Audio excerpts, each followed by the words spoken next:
My name is Justin Furniel. I trade in the stock market. I make videos on how to trade in the stock market, and occasionally I make videos on general finance, such as the one that you're watching right now.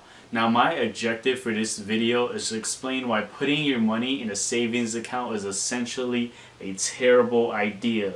I'm also going to be giving you guys an option that might be a better alternative to just saving your money in a savings account. So if you're interested, then definitely keep on watching. But just like all my other videos, in order for me to express my point of view on this topic, I'm going to have to hop into my computer to thoroughly go over why putting your money in a savings account is a terrible idea.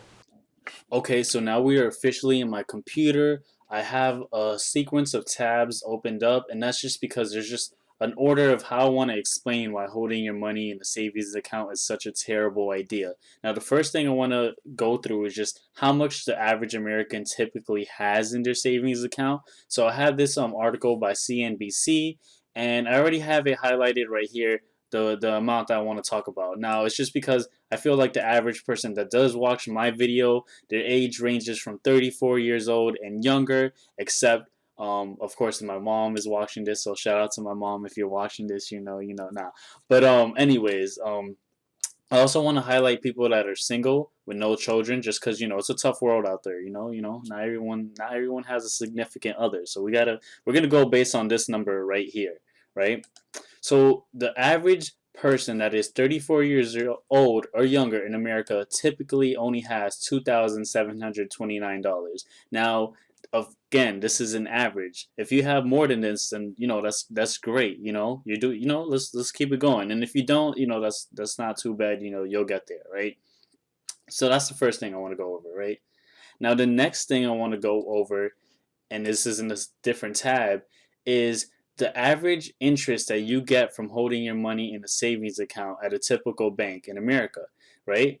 Now, I have it already highlighted, or I'm highlighting it right here. The average saving account or rate is currently is this number right here. This isn't even a percent, right? This is a joke, basically, right? But I'll you know what? Let me pull up a calculator, and I'll do the math real quick to explain what we're really dealing with right here. So if the average American, let's just say, has $2,729 in their bank account, and then they times it, by the rate that they're really gonna get from holding their money in the savings account, right? It's not even a percent. We're gonna times it. They're gonna get a whopping $2.45, right? And that's great because $2 is the extra $2 that you just didn't have in your savings account, right? Awesome, perfect. I'm glad that we understand that. Now the next thing I want to go over is what inflation is, because after this you're gonna understand why that percentage is a joke, right?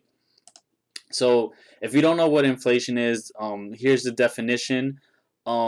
I'm not gonna read that whole thing. I think I'm just gonna read this key takeaway right here. Again, this is just another site, Investopedia, if you never heard of it. But right here, one of the key takeaways is that inflation is a rate at which a general level of prices for goods and services is rising, while the purchasing power of currency is falling. So things. Let me break it down a little, for the people in the back. But so inflation is when other things in the economy are getting more expensive, but the purchasing power, your dollar, is not the same value as it was once before. So now that's cool. We understand what inflation is, hopefully, right? If you don't, just pick up a book, read the definition, right? Go on Google, right?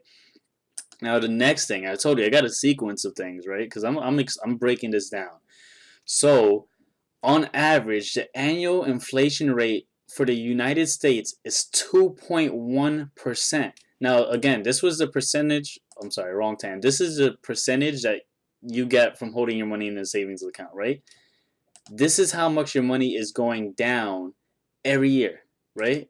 Because this happens every year. The annual inflation rate for the United States is 2.1%. Okay, so we're gonna pull out my calculator one more time. I got it in my hand, trusty old calculator. And we're gonna go back to this number. I already forgot it, because I'm just slow. 2,729. That's what the average single without a child American has in their banking account or savings account, right? We're gonna times that by 2.1%. So you're making $2 by holding your money in your savings account, but you're actually losing $57 for having it in your savings account. Because even though they're paying you interest for having your money in the savings account, you're really losing $57. Well, if anything, 57 minus 2, because you made $2 but you lost 57. So in reality you're losing $55, right? And that's only if that was your balance of 2,700. Now obviously if your balance is 100,000, it's just on a different scale, okay? But we're just going by the average American, right? Because we love statistics, and we just want to go with the average, right? Now I just want to give an alternative to this, right? So now I'm not saying to take all your money out the bank. That's not the purpose of the video. If that's what you're thinking, then I don't know. Just keep watching, okay? Obviously, you do want to have a bank. You want to have your checking account so you could spend your money, have your direct deposit go in there, etc. So you could live, right? You got to pay bills, etc. Right? But instead of having a savings account, why don't you put that money somewhere else, right? Now, and let's understand, a savings account is not money that you're going to be using. That's what a checking account is. I know a lot of people, they have money in their savings and then they use it like a checkings. We're talking about the money that you're saving, right? Now, instead of keeping it in your bank account or your savings account while it's actually depreciating in value each year because of the annual inflation rate in the United States, why don't we invest it, right? Now I know, I day trade. But you don't have to day trade. You could hold long term, right?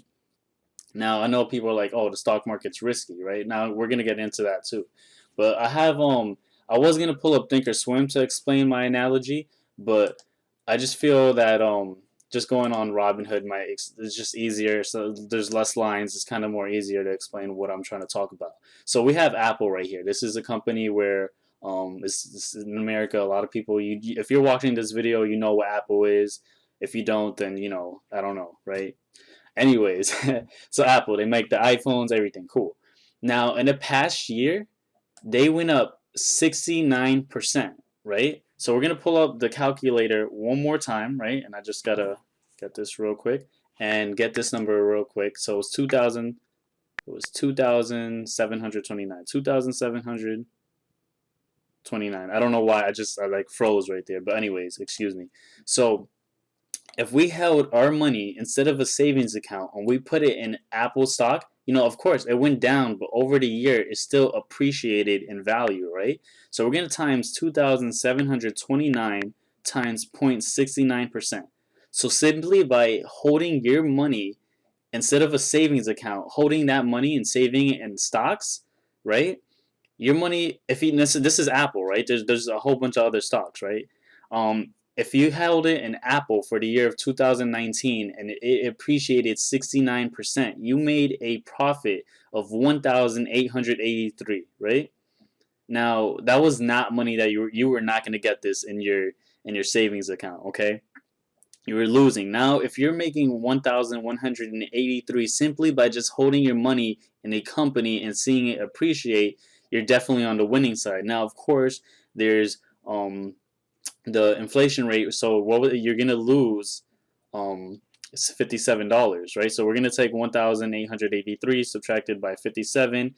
It's 1,826. Now I know I didn't put that calculator on the screen, but just believe me, when you subtract it, you get 1,826, right?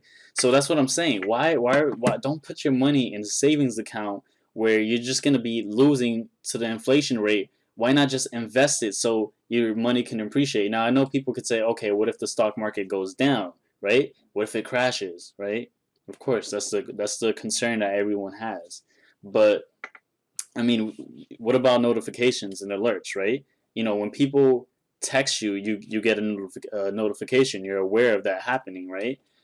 You could do that with most brokerages. And let's say you're on Apple or you're invested in a company, you could get a notification if it goes down like 1%, right? And then from there you could decide, do I want to sell it, or do I want to stay? That's up to you, right? Now the stock market's not guaranteed, but it is you got to look into where you're investing, right?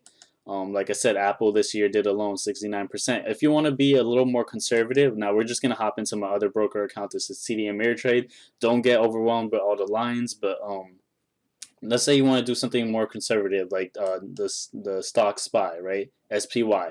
This is based off of the S&P 500, right? So this is just tracking, just a bunch of companies in America. I'm not gonna give the whole definition on what the S&P and 500 is, maybe in a different video. But this is just an index fund that is generally considered safe in the investing world, and we're just going to see in 1 year, if you just invested in it, you would have made a profit of 23%, right? Still not as great as Apple making, almost 70%, but 23%. This is, something that's considered safe, right? And now, of course, you could put alerts. Let's say it started going down, you would get an alert, and if you wanted to sell and get out of it, just mitigate your risks. Like if you see, the stock market, it goes up and down, right? But there's some stocks that just keep going up, such as SPY or the S&P 500, right? Or some companies like Apple. But if you see a stock is going down, put an alert, and if just mitigate your risk. If you see it going down a little bit, cut your just get out, right? That's it, simple. I don't know. That was just my take on it.